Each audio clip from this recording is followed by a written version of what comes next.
And now, a special holiday presentation. Scrooges and malcontents need not apply. For tonight is a night for the dreamers, for the light-hearted fools, for the music makers, for the funny bone ticklers, and for those who don't entirely fear being spooked.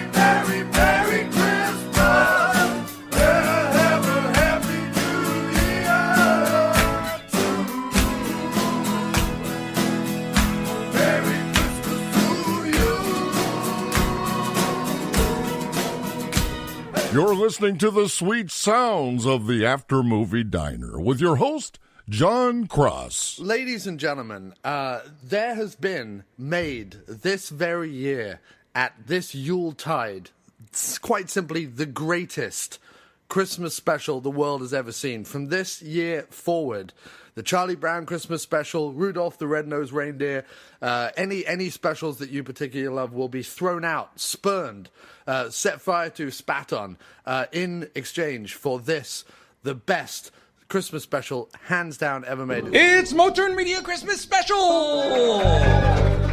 And to talk to me all about the Motern Media Christmas Special, Christmas and Christmas specials in general, it is the one, the only, Mr. Motern Media himself. The Earl of Christmas, Matt-Farley! Hey, thanks for that intro. I'm feeling good. It was fun to make this this variety show in my garage. That's really what it was, and we had a gosh darn blast, and we couldn't have done it without you, John Cross. You're a big part of it, and what a blast, huh? Did you have as much fun as me? I had all of the fun. There was not a dull moment. I could not believe that you and Charlie let me indulge my sketch comedy whims of putting on silly wigs, ridiculous costumes, doing voices, getting into character. I mean, I don't know if you know this about me, Matt, or if I've talked about it on the show, but back in the day, when John Wallace and myself were writing comedy sketches, because the first creative thing I did after kind of cartooning, because I used to draw little cartoons when I was in junior school, was that John and I would write comedy sketches. And we did it for years and recorded them on audio cassette tapes. We've got hundreds and hundreds and hundreds of hours of me and John doing ridiculous comedy sketches. And then when we were about 15, 16, we used my dad's video camera to like film some of them. So to me, it threw me right back at those halcyon days that we were talking about when we were talking about your album, Let's Go Camping, about how it was a look back at the friends you have then, the friends you have now. It just, it filled me with all sorts of joie de vivre. I was very happy. Yeah, that's cool. I didn't know that much about your history with this format, but that's cool. It was right up your alley, and yeah, that's cool. How about Jay Mayo, by the way? He was fantastic too. Friend of the show, Jay Mayo. Friend of the show, local legend extraordinaire, Jay Mayo was fantastic. Let us quickly, before we go into the individual cast members, people familiar with the show are obviously familiar with Motern Media and Shock Marathons. They should be by now very familiar with your film output. We have had almost every movie you've done covered in some form or other on the After Movie Diner at some point or other. So just, people know that stuff, but explain the genesis and the idea of this Christmas special. What can people expect when they sit down to see it without giving too much away? I make sweet sounds. Okay. The idea, well, first, like, dance. I want to put out a monthly variety show that competes with Saturday Night Live, and to film it in my garage, which is a crazy idea, and it's impossible. It's very hard to make money off that, and it's time consuming, and so I've put that idea way on the back burner. But it was like itching in my head. I was like, I really want to do a variety show in my garage.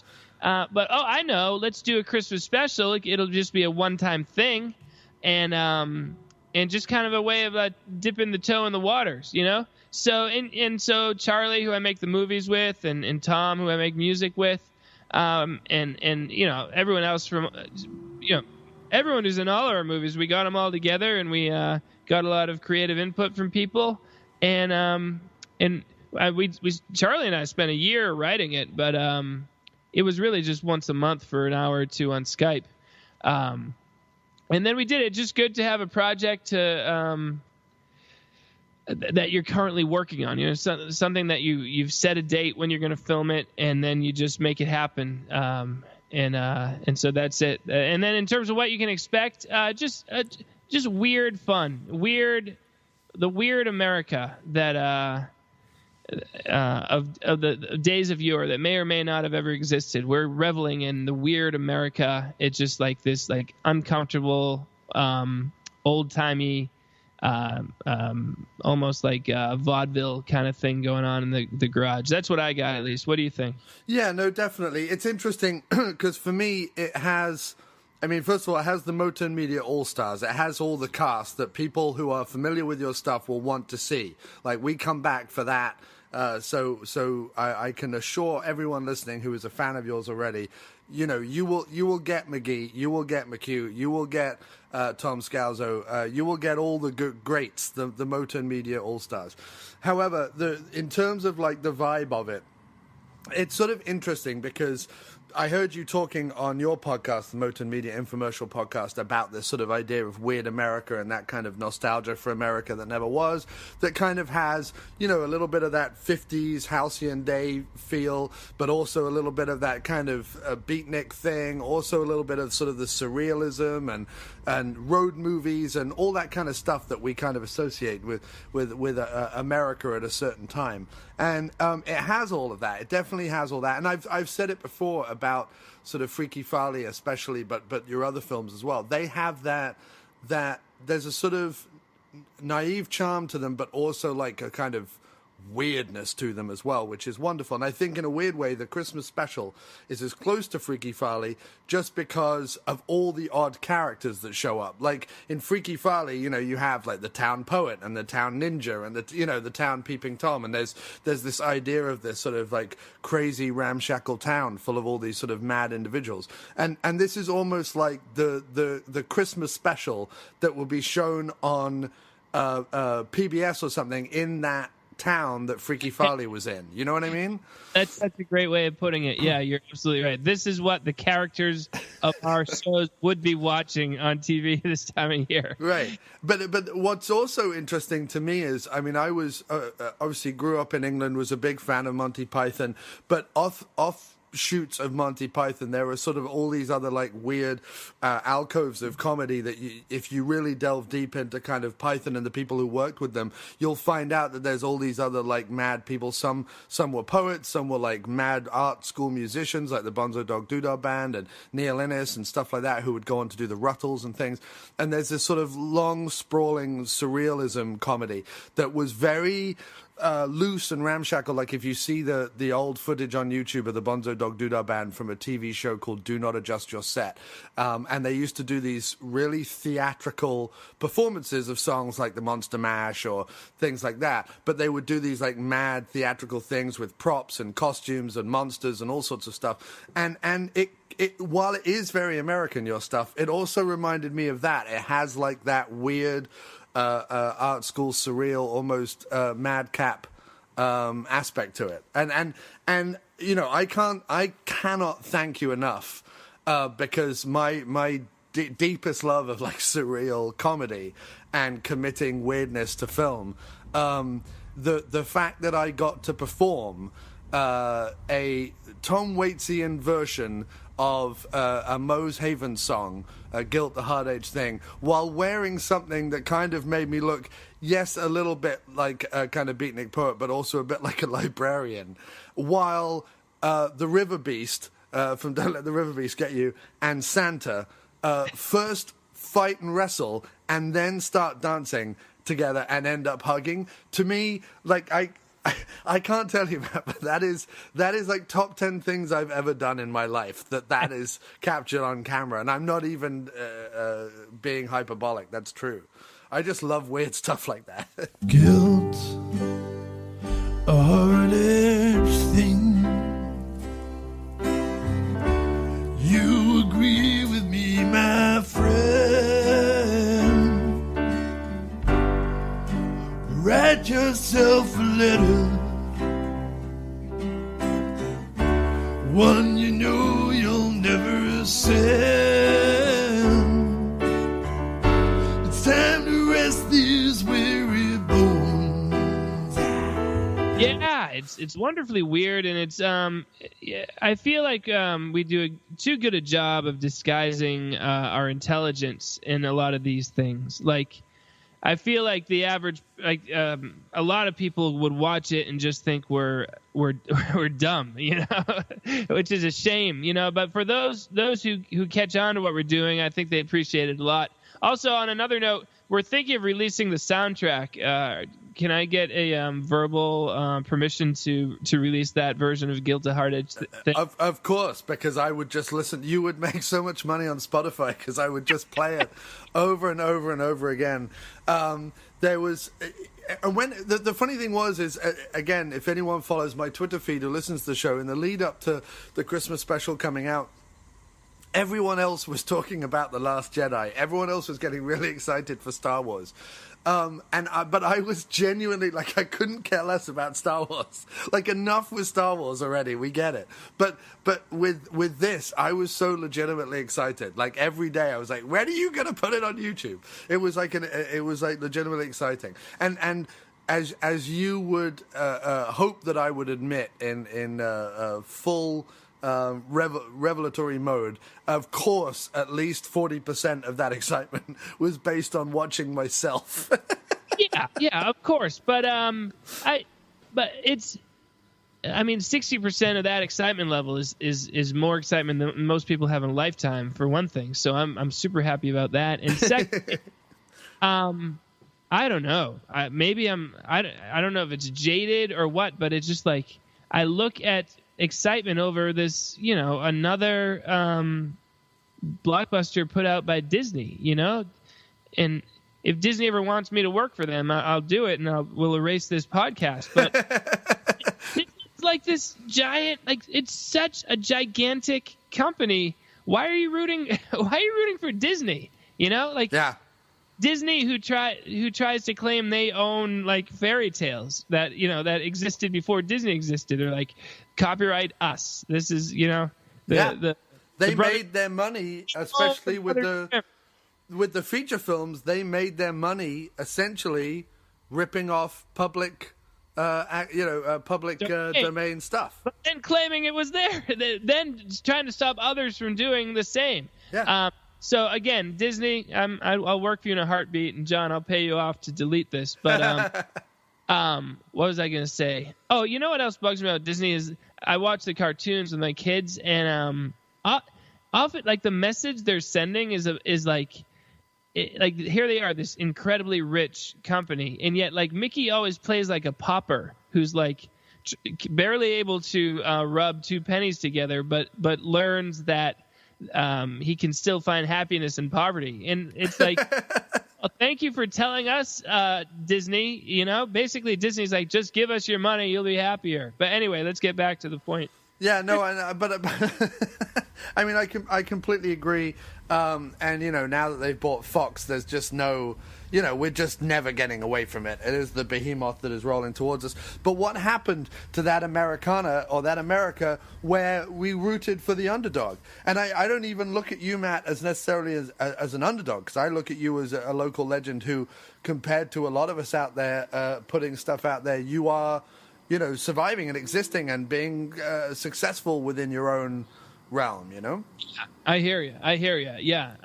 I get exactly where you come from. I heard the podcast today about the guys from that Felice Navipod attacking you, and I'm just, I get, what I'm like when someone attacks you. I get ferociously angry.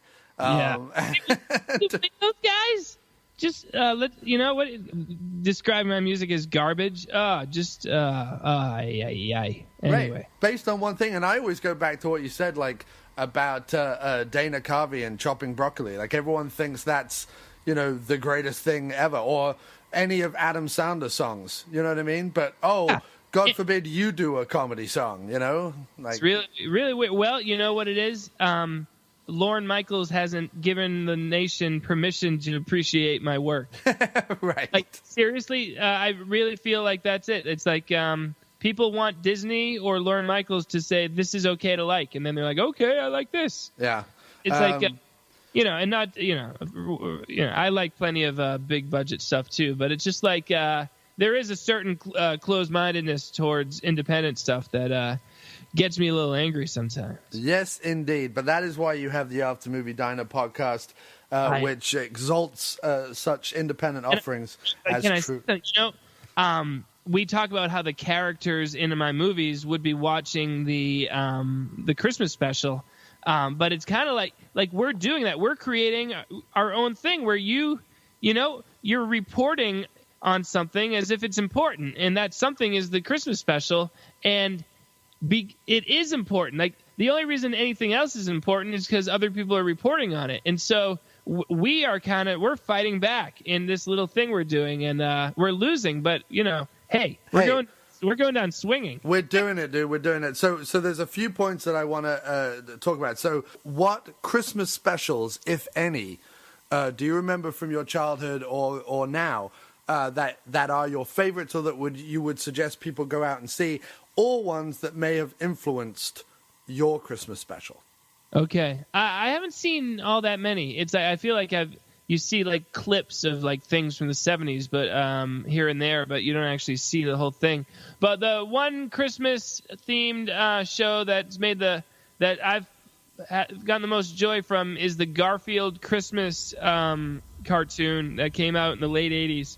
And I even bought it to show to my kids, and it's just a little 30-minute cartoon where Garfield and John go to John's parents' house to celebrate Christmas, and it's so like innocuous. There's no trouble to deal with. It's just watching characters be happy for 30 minutes, and I love it. I mean, in large part because I watched it when I was a kid, but I think it still holds up. Yeah, no, I used to watch a lot of the Garfield animated things when I was a kid. I know that Garfield now has become some sort of ironic joke that people look at and they go, how was Garfield ever funny? And I'm like, well, we loved it. Like, growing up, we had the books and watched it on TV and the animated things, and like the music in some of the Garfield things, and like Garfield's 9 Lives was great and weird and had all these different like pastiches and spoofs in it. And yeah, I loved all that stuff. The artwork was great. So I don't know what people are talking about. Lou Rawls does the singing in the Garfield Christmas special. It's awesome. Lou Rawls, and then you have there's the weird Bill Murray connection, which is that Lorenzo Music, who does the voice for Garfield in the animated version, also does the voice for Peter Venkman in the real Ghostbusters cartoon. And then, of course, Bill Murray, who played Peter Venkman in Ghostbusters, would end up voicing Garfield in the live-action movies. I did not know that. That is fascinating. Yeah. It's this whole, like, Lorenzo Music, Bill Murray Leviathan that snakes throughout mass media. But yeah, that's fantastic. So obviously SNL is a little bit of an influence on the Christmas special, but were there other things? Were there other kind of comedy sketch shows that you watched growing up? Because I feel like the variety show, as we all knew it, has sort of been taken over by just the late shows. So all the late shows, they have a bit of comedy, a bit of music, and then they sit down with some guests and are not very interesting, But those proper, like, variety shows, I don't really think that we get much anymore, do we? No, I mean, the only thing we kind of get is like Dancing with the Stars in terms of format, where it's, and we even have judges at times in our thing. But the main thing I wanted was I wish Saturday Night Live episodes were cohesive, that there were themes and plots running from the start of the show to the end of the show, which is something they pretty much never do. I can think of one time they had I saw them doing a running gag throughout an episode, but I've always wished they did that. So I made sure when I did it that I did. And then the other thing that I wanted, like format wise, was like the way that sports are reported are given to us on TV. You know, where there's like the play-by-play guy, but then there's a sideline reporter, and then there's always a press conference at the end of the game. Yeah. So I was trying to get as many elements of a sports broadcast into our variety show. So that was my main inspiration. Yeah, and I think that it's interesting because that's what you were saying earlier about, like, you could turn this on and people would just think, well, this is stupid, or this is silly, or they wouldn't get it, they wouldn't be able to dial into it. And I think it's interesting. On the creative end, there is a thin line in presenting something that's very silly but in an intelligent way, or there is intelligence within the silliness. And Python is probably the best example of that. But equally, the audience has to participate with an understanding that, first of all, being silly is glorious. Like, that's the first thing. To condemn it for being silly is ridiculous, because being silly is what we need right now. Everyone needs silliness. Like, we can't get enough of it because there isn't enough of it about. So that's the first thing. But also an audience needs to dial in and realize that there are themes and motifs and ideas and pastiche and all the rest of it. And just like your films, it doesn't come from an obvious place, yet it completely touches the heart and head of the people watching it. Nice. Yeah. Thanks. I wish I could do it. I wish I could do it every month because it was so much fun. And in terms of writing, just like, you know, my ideal situation is to have to produce an hour of entertainment every month would be so wonderful for me, because it's just like, all right, got to get to work because we have to. Well, you know? even if I couldn't come and physically be in Massachusetts to film it every month, I would commit to doing one filmed sketch in New York that was either written by you or written by me in order to fit in with whatever the theme of the show was, and to be included in all those specials. I would film at least one comedy sketch a month to be included in the specials if I couldn't make it up there.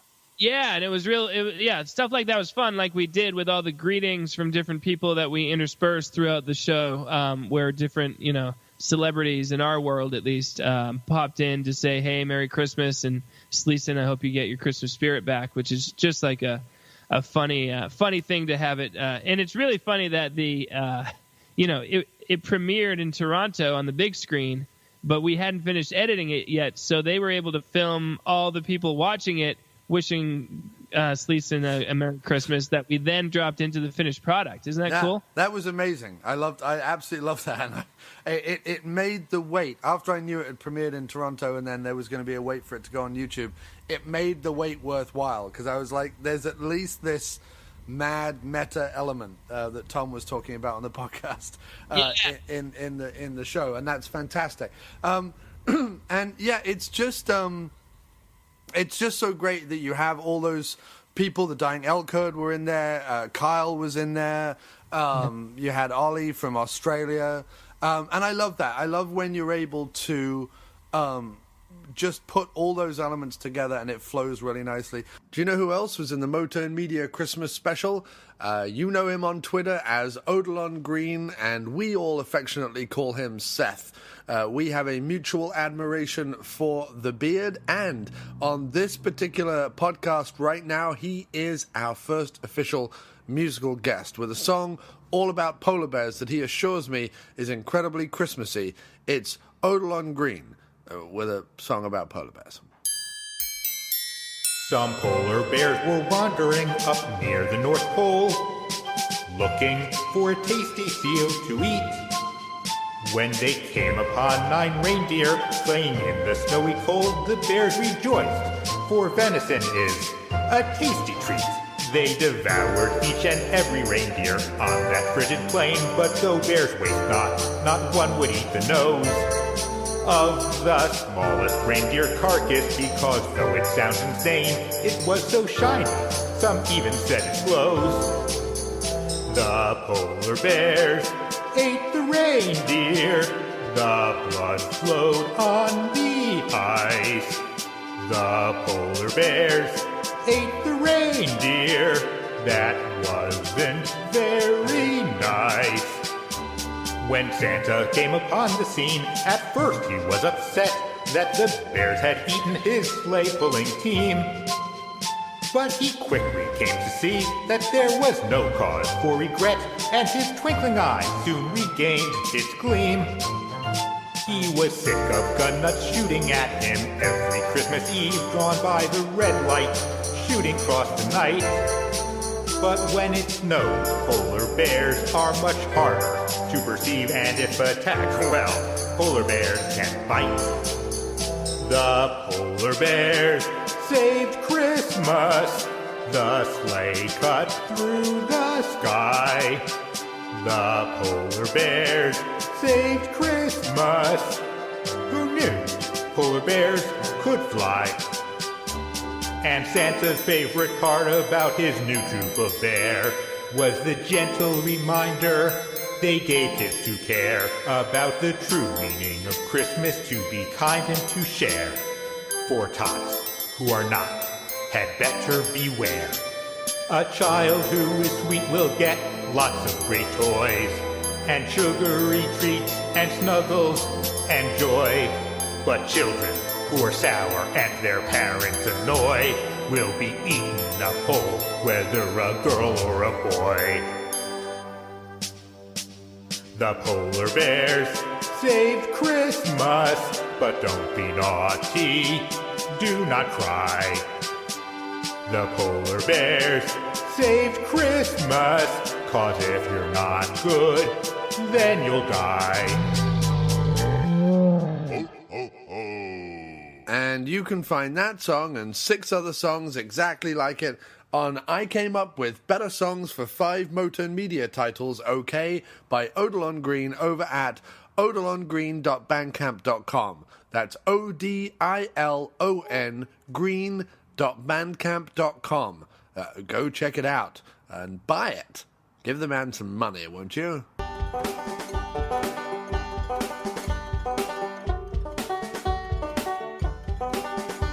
When Yuletide's here, I like to be hearing funny stories from my family. Hey, holiday laughter. Do the dishes or let them soak. Let's hear Uncle Harvey's joke. Hey, holiday laughter. And the other thing in the Christmas special, which is incredible, that it could quite simply have been one single plot that was, we have to get Sleeson's Christmas spirit back. So here we are, we're going to do sketches, we're going to do songs to try and get his Christmas spirit back, and then you have like a spiritometer on the wall, and it goes up and up and up, and then finally Sleeson is happy. But you added all these other like plot strands. There's stuff about dried shark that is required for Jandek Claus to play this big concert at the end of the show. There is all this stuff about the townspeople being up in arms about atonal dissonance versus melodic music. And then the breakout, I think the breakout hit of the Christmas special, I mean, it's all wonderful, but the breakout hit has to be well, Tommy and Roddick is amazing, but I was going to say the commercials, the infomercials, Rudy's, is it? The infomercials.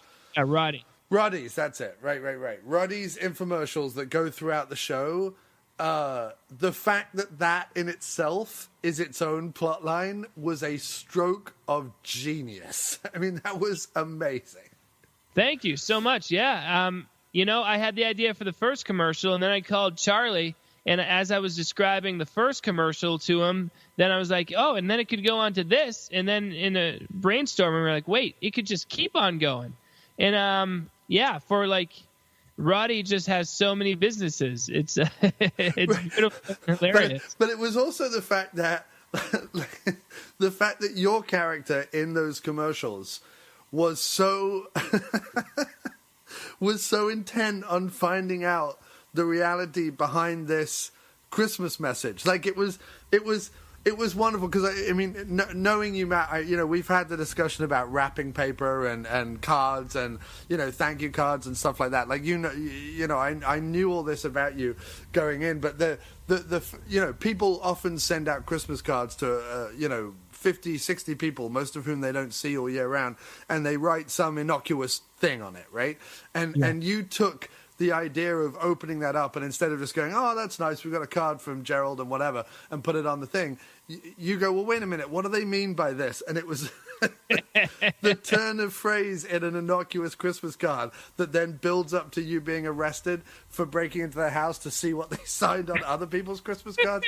I thought, that's such a great idea. Like, you could make that into a 30-minute comedy sitcom on its own. Like, that could be a sitcom episode. Yeah. Thank you so much. And it's one good thing about taking a year to write it is that you have time to really just stuff it with ideas like that, and to take something that could be longer and to distill it to something that's just one of many little themes running through. But I'm obsessed with statement analysis, as you well know, John Cross. So we have gotten cards in the past that I have looked at and been like, where's the truth beneath this statement? So I just use that as inspiration to start with, because it is it can be dangerous if you dig too deep into it. But statement analysis is fascinating stuff. It is fascinating, and it made that section fantastic. I also like the fact that it's educational. The Christmas special is educational because you teach us about Hakal, which a lot of people will not know what that is, which is wonderful. But then the thing that makes me laugh the most is that you have something like Hakal, which is an actual thing that exists in the world, that is not a made-up thing. It's an actual thing. But then you come up with Tommy Adirondac's favorite snack, which is a completely made-up thing. Yeah. And it actually made me Google. I was like, is this a southern down-home delicacy that I didn't know about? Scrim-footed nubbins or scrim-foot nubbins or something? I don't know. No. Well, it's called by two different things within the show. He calls them slim-footed nubbins, but I call them scrim-footed nubbins. So it's up to debate, but neither one are real things. No, but you had me at it because I was Googling it. I was like, I Googled Hakal. I was like, oh, okay, there it is. And then I Googled, and I was trying all the different things. Like, maybe it was scrim or crim or sim, and now I was just searching nubbins. Yeah, Charlie came up with that. In the Hakarl, Tom told us about Hakarl, unrelated to the Christmas special. I don't even know why, he just brought it up.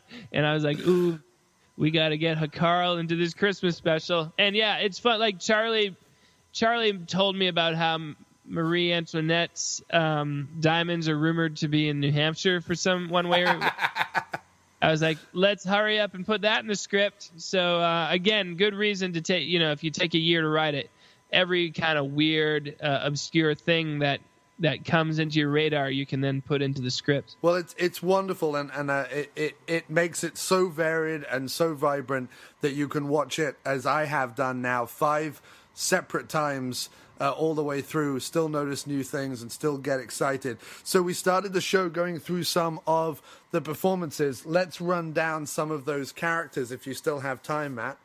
Of course, I could talk about this all day. Yeah, Excellent. Let's start with our friend Jay Mayo. Let's start with Jay Mayo, the local legend, host of Hold the Mayo podcast.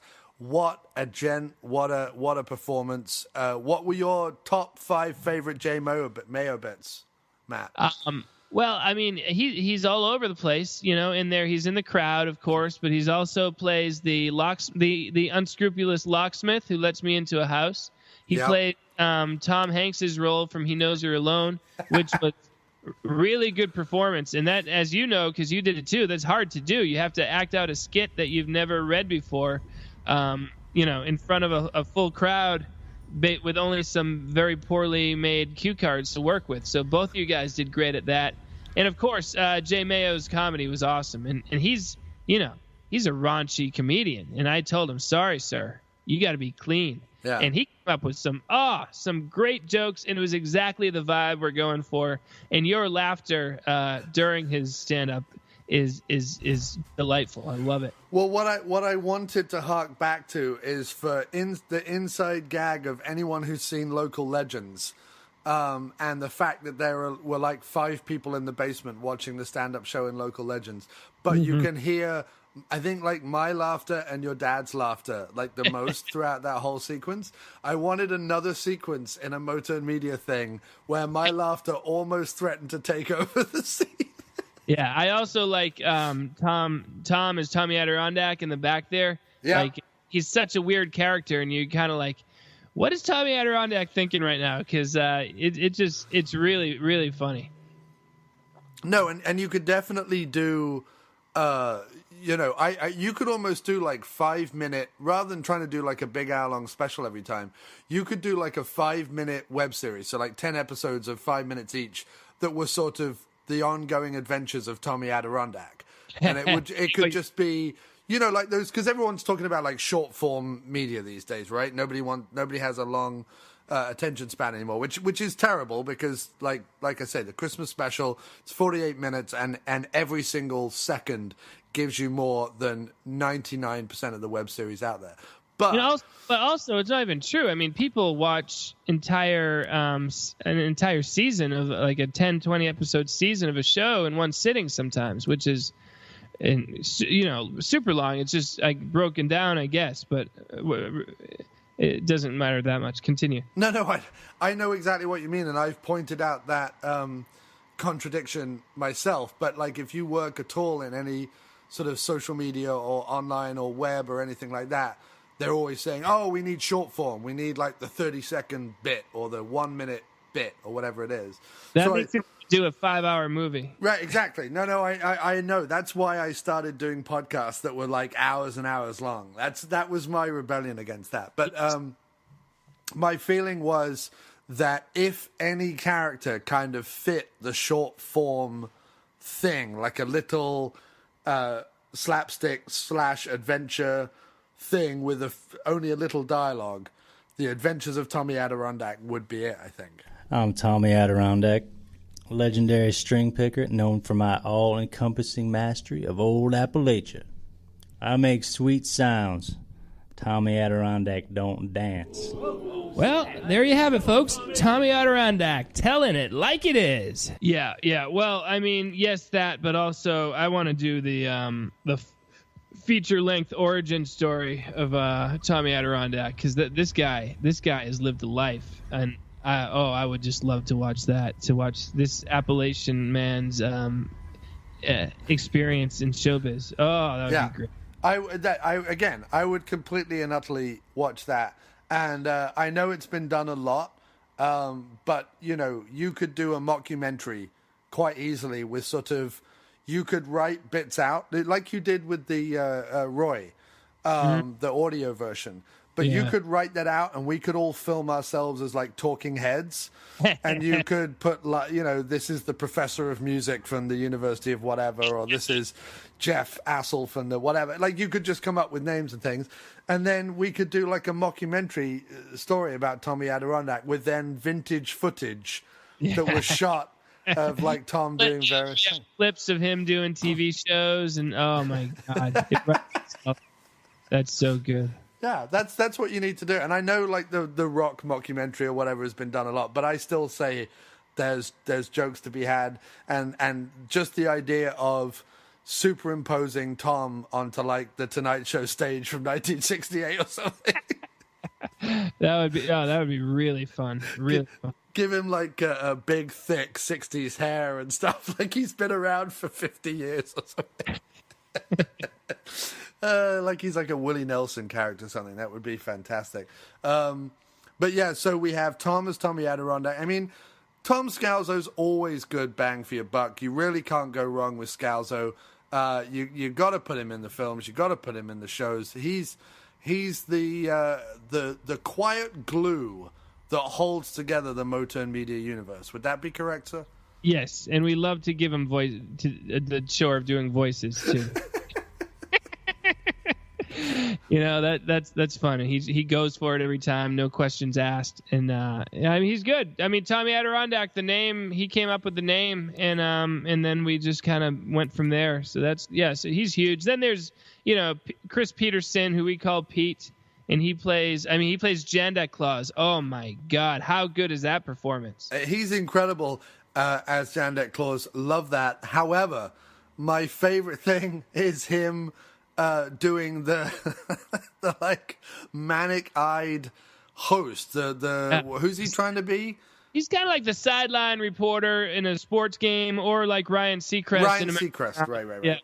Yeah, I was trying to think of the name, Ryan Seacrest. But yeah, he's meant to be like this Ryan Seacrest character, but he seems both excited but also strung out at the same time. So he's like, so here's the history time, and he's like completely wired, like he's been up all night and he's had to take something to keep him awake through the show. It's incredible, just fantastic. Has me laughing every time. Yeah, so he's great. My lovely wife Elizabeth is in the commercials with me, and she does a fantastic job. She'd be in more, but she had to watch the kids while we were filming. And then we brought back some legends. Sharon Scalzo, she's in a couple of the skits, and she does great. Tiffany LaRue, my cousin, she's back in there. It was just cool. Oh, we should mention Phil, who does the two Phils, but the Phil who plays Sure Shot and does the commercial for the for what's it for lawnmower repair, which is a fun moment. Yeah. And his wife, right? Is it his wife? Yeah. His wife Michelle's in there a couple times too. It's just I don't like parties, where people get around and stand around and make small talk, but this is what I want to do in terms of social time. Let's all get together and make a variety show in the garage. We have some moments where we can catch up with people, but also we're producing something that we can watch forever. So that this is in lieu of having a Christmas party. I made a bunch of people come to my garage. I absolutely love it. And I was saying about the top 10 moments in my life. One of them has to be finally in a Motern Media production, performing opposite the legend that is Sharon Scalzo. I mean, that really is up there. I mean, obviously, being in a scene with McHugh or McGee, that would be the Mount Rushmore. But Sharon's up there as well. She's a legend. She's been in every film from Freaky Farley onwards that I've seen, and she's just fantastic to act in a scene with her. I mean, that was nerve-wracking. That was deeply nervous, but wonderful. I just had to power on through, knowing that she would do all the heavy lifting because she's just such a pro. Yeah, she stays like she always seems relaxed, and she always seems to know what to do, even though she has like no preparation. So that's a pretty good deal. And Jay Mayo always always takes the piss out of me afterwards, because both occasions that I've met Sharon, I was like embarrassingly like fanboying. Like I was embarrassing, like, oh my God, it was such an honor to work with you and stuff. And he's like, get over yourself, man. Like, what's going on? Like, he always ribs me about the way that I am around Sharon. But, if you were like me, you're just some guy and you get sent a couple of movies and you watch those movies, those people to me, they're as famous as, Will Ferrell or anyone like that. They're as famous as, Bruce Springsteen. Yeah. Or Stover. Right. Or George. Right. So when I first met George Stover, it was exactly the same thing. Here's this guy. We've been doing these podcasts on him. We've been watching all these movies with him in. We've been idolizing him. And then next thing I know, I'm in this weird experience of being at a party for people I've never met before, but I know them. I know them through online, but I've never met any of them before. And all these people keep coming in that I recognize, and I know their names and stuff, and I'm having conversations with them, and the party's going on, and then suddenly there's whispers. George Stover's going to be here. He's on his way. And they're like, oh, George Stover's going to be here. And you don't know how you're going to respond. And, and I'd already met Leanna Chamish, and she's another one that I'm like, wow, I get to hang out with Leanna, And then all of a sudden, Stover enters the room, you know, and he's like a McGee figure. He's like larger than life. He's the all-American actor. He's the king, you know, and he comes in, and he's also like the nicest, sweetest, quietest guy. Like he's like the kindly uncle, but also the weird superstar, you know. He's like both things. And yeah, so being around those people, considering those people my friends now, the same with the Motern Media Shock Marathons crew. Like it's legendary. It's amazing. I pinch myself every time. Yeah, well, it's a cool story, you know. Charlie heard your podcast about Doller movies and said, Farley, send this guy some DVDs. And here we are, 5, 6, 7, I don't know, years later. I'm not counting. It doesn't matter. But that's pretty darn cool. It's really cool that, that's worthy of a documentary, frankly. And for our second musical guest on this Christmas extravaganza of the After Movie Diner, it is none other than the local legend himself, Johnny Unicorn, with his Christmas song. Enjoy. I can't believe it's Christmas again. I can't believe it's Christmas. What am I going to do? I love you. I can't believe it's Christmas again. I can't believe it's Christmas. What am I going to do? I love you. I'm gonna send you a present in the mail. Just so long as I can find that thing on sale. I can't believe it's Christmas again. I can't believe it's Christmas. What am I going to do? I love you. Oh, Johnny.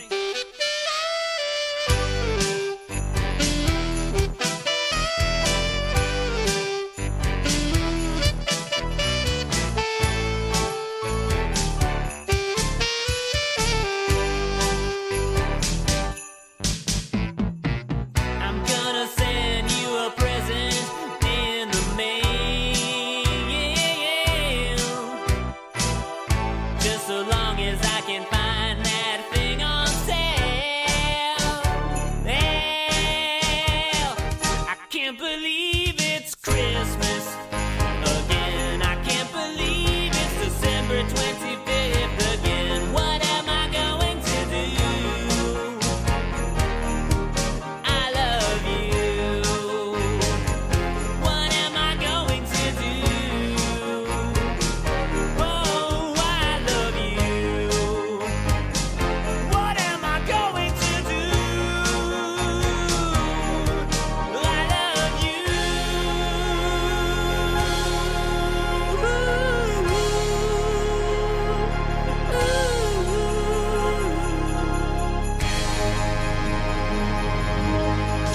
And you can find that classic song and many, many, many, many, many other songs by Johnny Unicorn at johnnyunicorn.bandcamp.com. That is JOHNNY unicorn.bandcamp.com.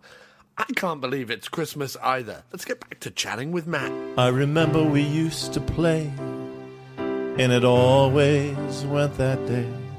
But when the scent would fill the air, there was nothing that could compare to Christmas apple pie. We would come into the kitchen after playing with our toys on December 25th.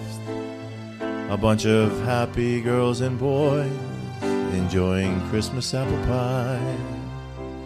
Well, one day, I mean, I kept threatening to make a documentary about you, and then I, did things like fall in love and get engaged, and now I'm planning a wedding, so...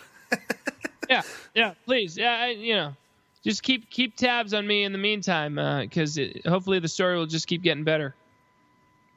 Hopefully, most definitely. I keep watching The Tonight Show, hoping beyond hope that you show up again.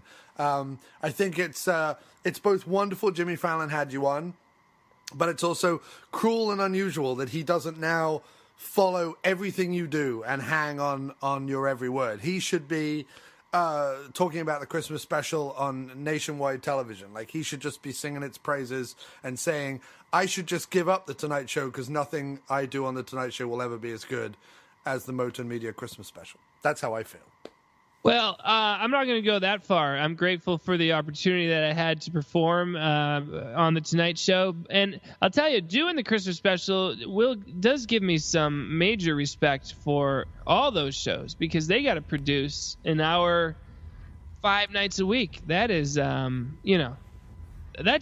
a lot of content. I know they have big teams working for them, but still, it's pretty impressive, don't you think?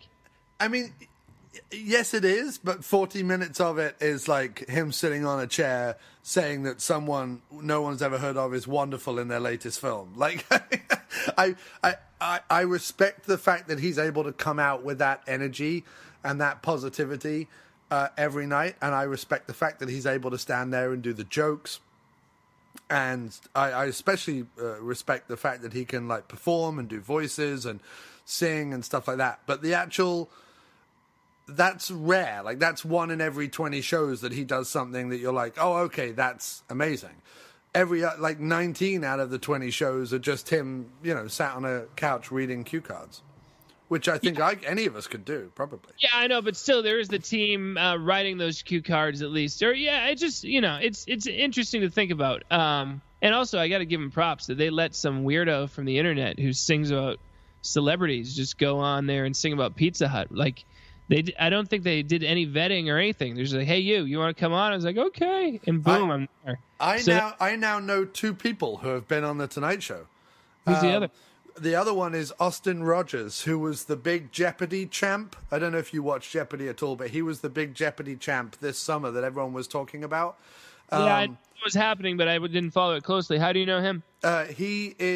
Kim employed him about a decade ago for some event thing that she was running. And they've stayed in semi-contact since then and, catch up once in a while. And then all of a sudden he was like, oh, you should come down to my bar because I may or may not be on Jeopardy.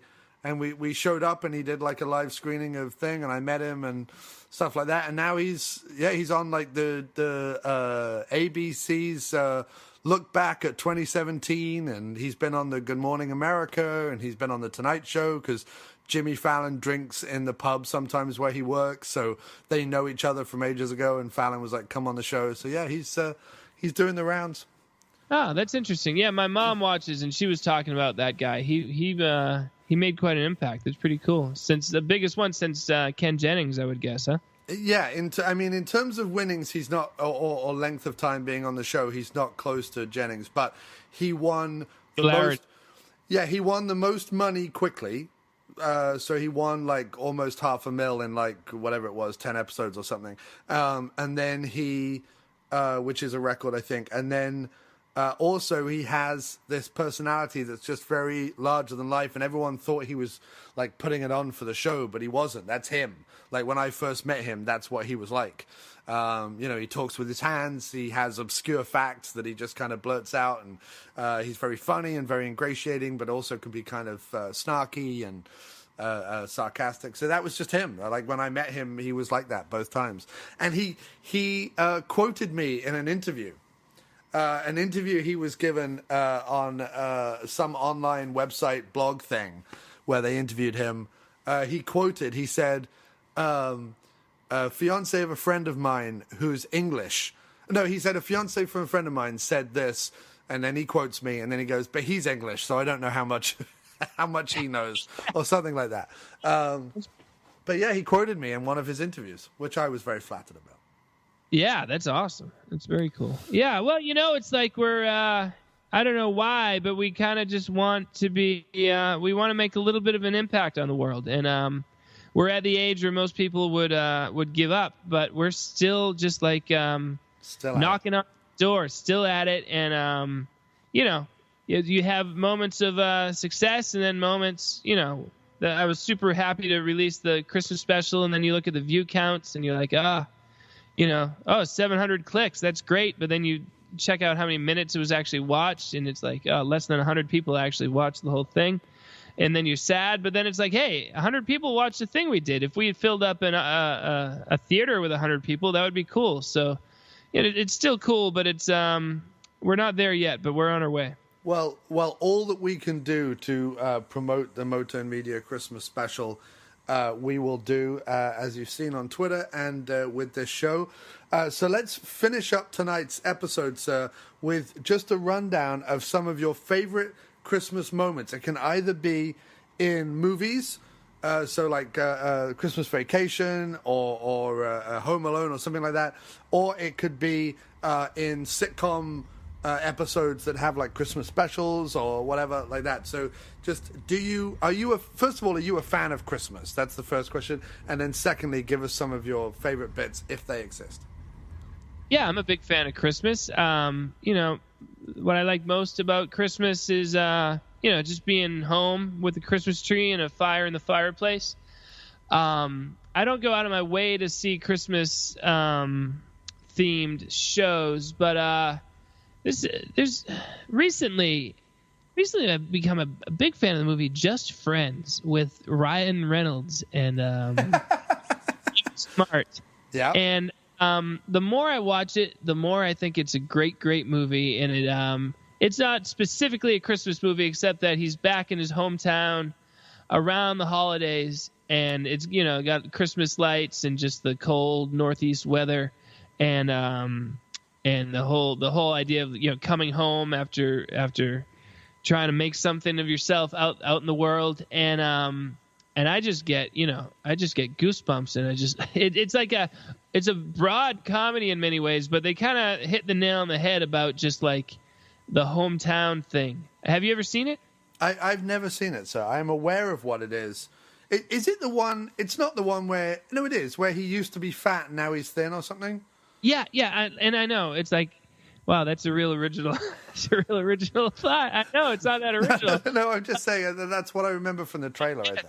Yeah, and Anna Faris is in it, and she plays this over-the-top Britney Spears type character. But I don't know, maybe I'm just losing my edge or something. But I saw it a few years ago. I think I saw it in the theaters and was like, okay, whatever. But then saw it again, and I was like, this just makes me feel cozy. So I've since watched it a bunch of times, and I think it's a very enjoyable film. Just Friends is Matt Farley's Christmas selection. So there's a lot of talk around this time of year every year about a war on Christmas, which I don't really understand, because everywhere I go in New York City, which is the most diverse and liberal city, people talk about this diverse liberal city. Everywhere I go is Christmas everywhere. So I don't know about this war on Christmas, but would you say there is a war on the independents, as we see companies buying other big companies, and net neutrality going away, and possibly having to pay extra to upload stuff to YouTube and all that other stuff? Do you think there's a war on independence, Matt, and how do we fight back? Okay.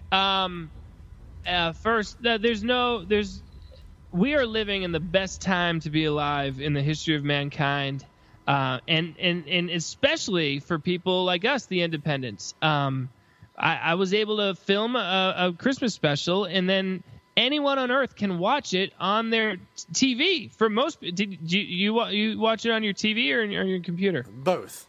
Yeah, that's amazing. And so a lot of people it brings you down to know about these giant media corporations that are merging to become even bigger. But on the flip side, we can do this. We can create stuff, and at least we can get it out there, which really was not an option 15, 20, 25 years ago.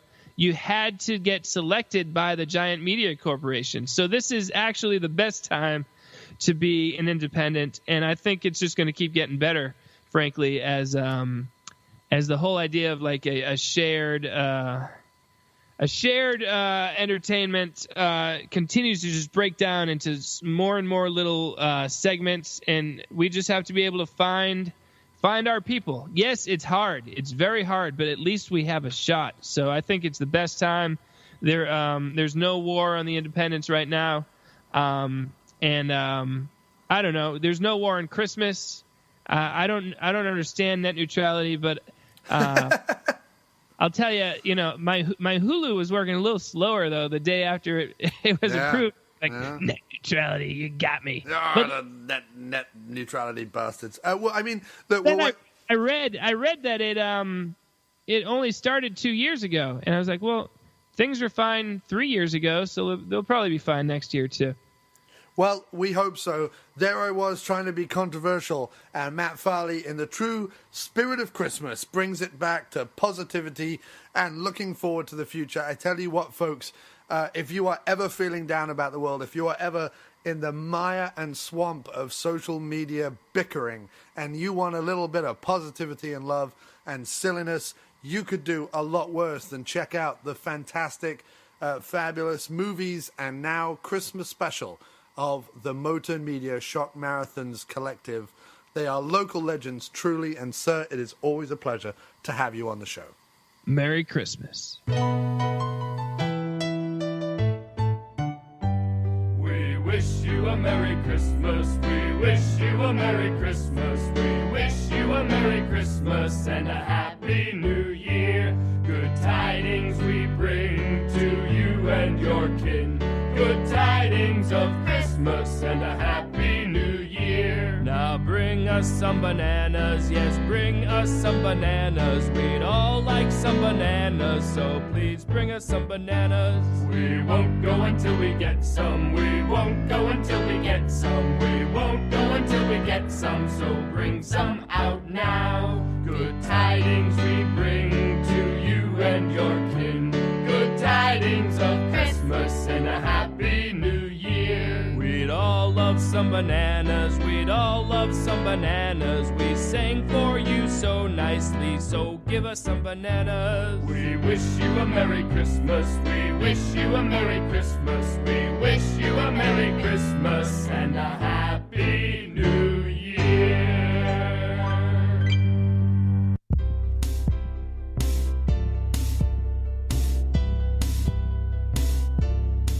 It was sitting beneath the tree, just waiting for me to open. It turned out to be exactly what I was hoping for. Thank you for my Christmas gift. Oh, whoa. Thank you for that Christmas gift. You knew exactly what I wanted. I didn't even make a list.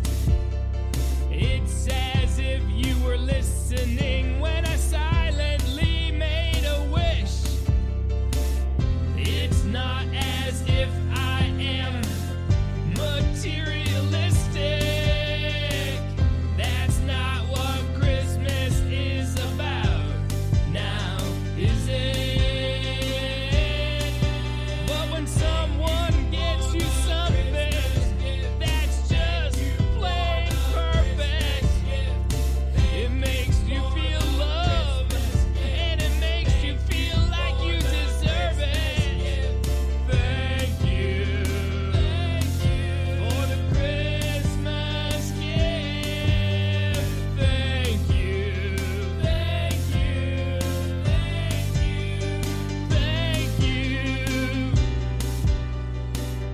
for the Christmas, for the Christmas, for the Christmas gift, for the Christmas, for the Christmas, for the Christmas gift.